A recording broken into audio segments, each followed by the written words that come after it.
Halo, assalamualaikum guys. Wilujeng Sumping and salam maitibo baliak di channel Giri pakai ye in this way.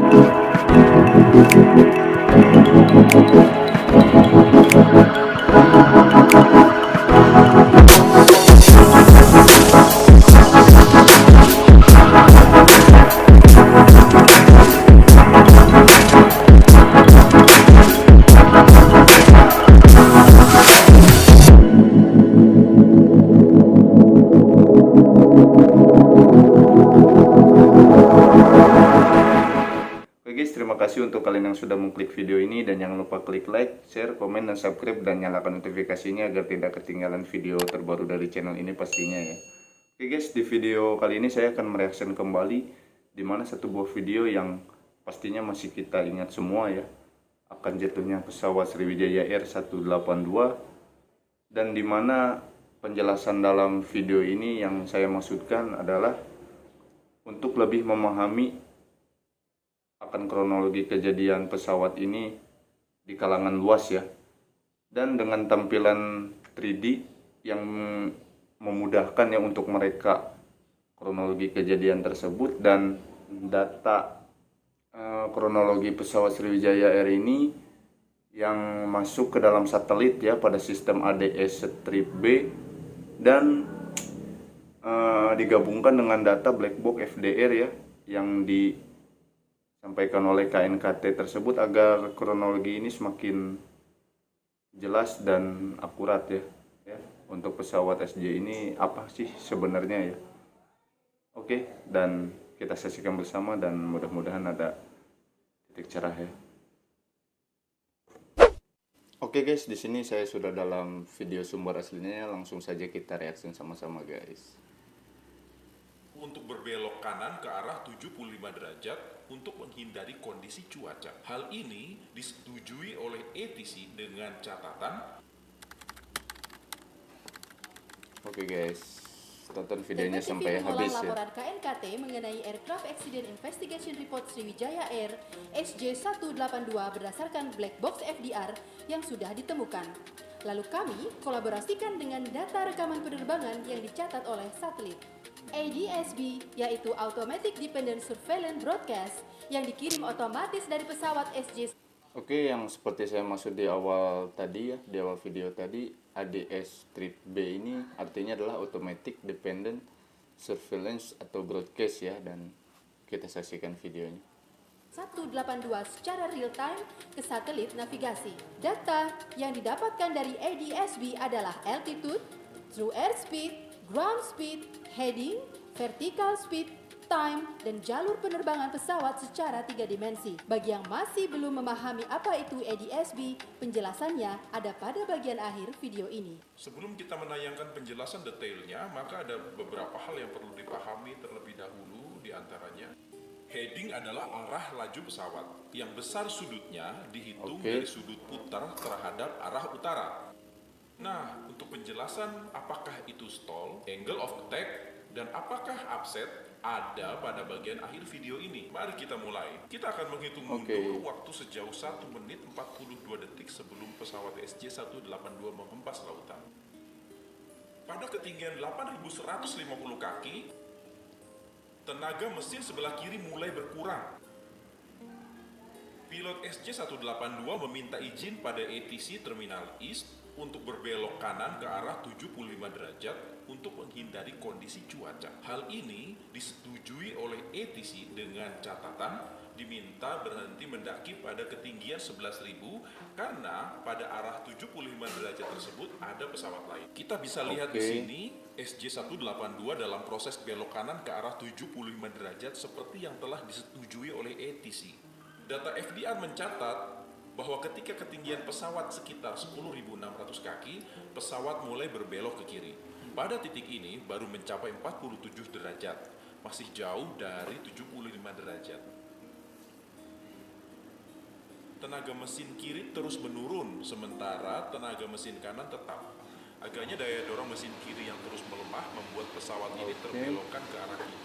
Kejadian belok kiri yang berlawanan dari rencana belok kanan menuju 75 derajat adalah terjadi setelah 1 menit 8 detik semenjak daya dorong mesin kiri mulai pukul 14:39 menit 59 detik terjadi komunikasi antara ATC dengan pilot, di mana ATC meminta SJ128 untuk naik ke ketinggian 13.000 kaki dan dijawab dengan baik oleh pilot. Komunikasi ini berlangsung saat belok kiri tidak wajar sudah semakin jauh dan sudah mencapai arah 30 derajat. Beberapa catatan di sini, tenaga mesin kiri terus berkurang semenjak 1 menit 23 detik lalu.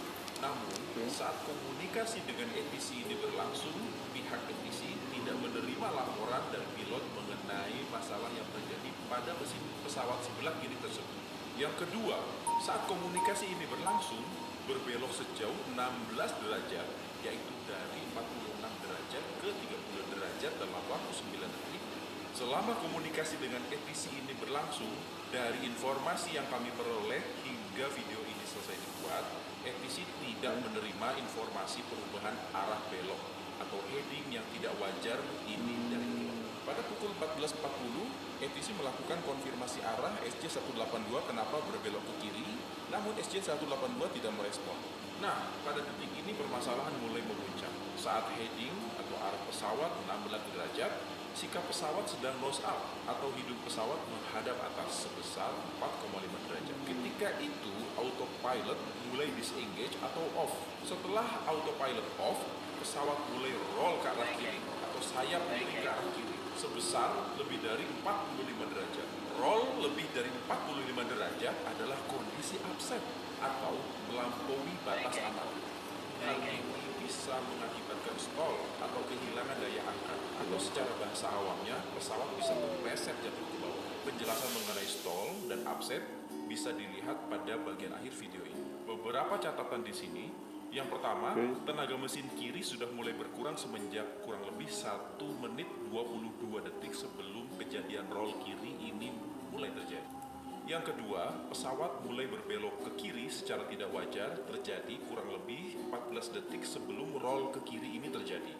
Yang ketiga, saat video ini dibuat, belum diketahui apakah autopilot off secara otomatis karena pesawat 737 ini mendeteksi adanya masalah, ataukah off ini dilakukan oleh pilot. Begitu autopilot disengage, pesawat roll kiri sebesar 45 derajat dan mengakibatkan stall. Dalam kondisi ini, dorongan mesin kiri terus menurun. 5 detik setelah autopilot off, kemudian disusul dengan auto throttle mulai disengage atau off juga. Penjelasan mengenai auto throttle bisa dilihat pada bagian akhir video ini. Artinya, tuas throttle mulai dikendalikan secara manual, tidak lagi secara otomatis. Saat ini sikap pesawat mulai nose down atau hidung pesawat menghadap ke bawah sebesar lebih dari 10 derajat. Beberapa catatan di sini.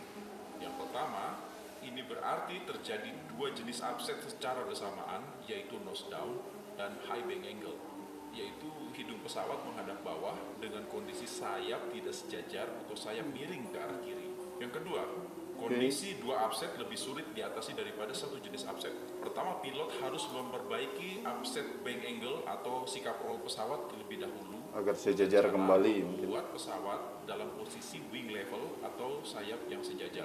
Baru kemudian memperbaiki kondisi nose down-nya.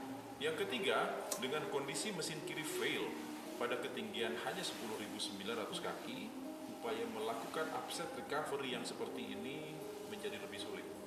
Beberapa catatan di 5.400 kaki ini, sementara airspeed tetap 284 knots, ground speed turun sangat rendah menjadi 115 knots. Hal ini memperkuat analisa bahwa pesawat turun sangat curam.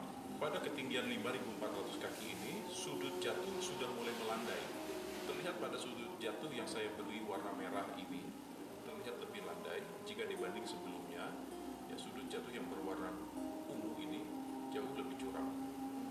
Dengan mulai melandainya sudut jatuh pada ketinggian 5.400 kaki ini, maka ada indikasi upset bank angle sudah mulai berhasil di-recovery oleh pilot.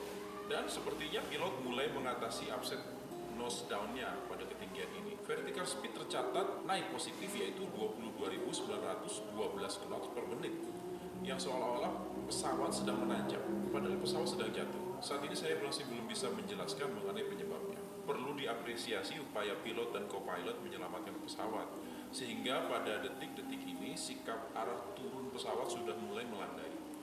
Catatan lainnya, yang Oke. pertama, pesawat tercatat berubah arah sebanyak 115 derajat dalam waktu hanya 11 detik sebelum menghempas laut. Perubahan arah 115 derajat itu artinya berbelok hampir sepertiga lingkaran, sebuah perubahan sudut arah heading pesawat yang besar dalam waktu yang sangat singkat. Kecepatan saat menghempas lautan tercatat true airspeed sebesar 285 knots dan waktu jatuh dari ketinggian 5.400 kaki hingga menghempas lautan dalam waktu 8 detik. Total waktu dari ketinggian 10.900 sampai menghempas laut adalah kurang lebih 20 detik. Waktu yang sangat singkat, tidak banyak yang bisa dilakukan pilot dalam rentang waktu yang sesingkat ini. Betul. Ditambah gaya gravitasi akibat kecepatan jatuh membuat situasi semakin menyulitkan pilot dalam menjalankan tindakannya. SJ-182 jatuh di lautan dengan kedalaman laut kurang lebih 16 meter saja, sementara panjang pesawat adalah 31 meter. Reruntuhan pesawat ditemukan kurang lebih 80 meter dari posisi terakhir pesawat terekam di data NDSB, yang artinya setelah menghempas lautan, pesawat terseret sejauh kurang lebih 80 meter ke arah depan.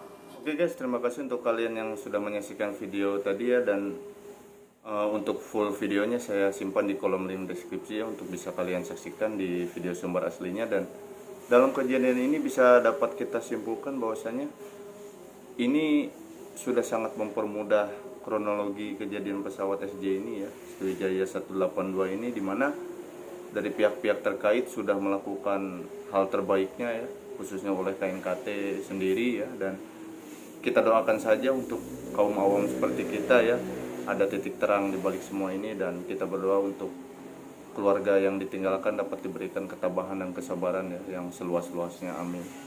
Thank you.